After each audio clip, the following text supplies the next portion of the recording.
Селям алейкум, хайрлы сабалар. Кейфiniz яхшымы? Яны мевзуға азырсынызмы?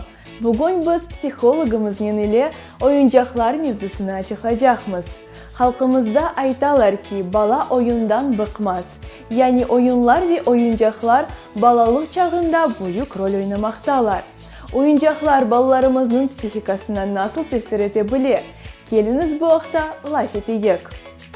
Здравствуйте, Татьяна. Расскажите, пожалуйста, как влияют современные игрушки на психику детей и как правильно подобрать игрушки? Здравствуйте. На самом деле детские игрушки необходимы в развитии каждого ребенка, потому что через них ребенок познает мир, через них ребенок учит общаться, коммуницировать. Конечно же, все игрушки важно подбирать по возрасту ребенка, по его индивидуальным способностям, по его индивидуальным потребностям, да, потому что игрушки есть просто красивые, да, для того, чтобы в них поиграть, а есть игрушки те, которые помогают нам развивать определенные способности, навыки и умения. Вот, например, для деток более раннего возраста, да, можно использовать вот такого формата игрушки, где есть разные звуки, где есть разные животные, да, и также есть развитие мелкой моторики, да, сюда же относятся вот такие разные мягкие штучки для развития мелкой моторики и для, опять же, разных звуковых вибраций, да.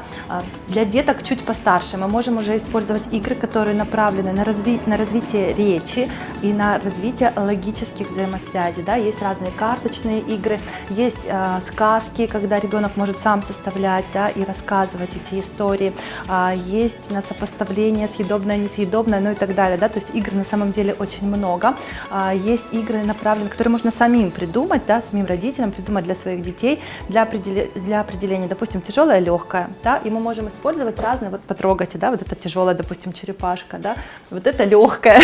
И дальше ребенок уже учится сопоставлять разные понятия. И есть еще очень крутые игры, игрушки, вернее, да, которые направлены на развитие межполушарного взаимодействия и удержания баланса, да, то есть такие нейроигры, например, как нейроскакалка, да, на одной ноге нужно прыгать и при этом крутить еще и вращать другой ногой, да, здесь тоже очень круто развивать межполушарное взаимодействие у детей.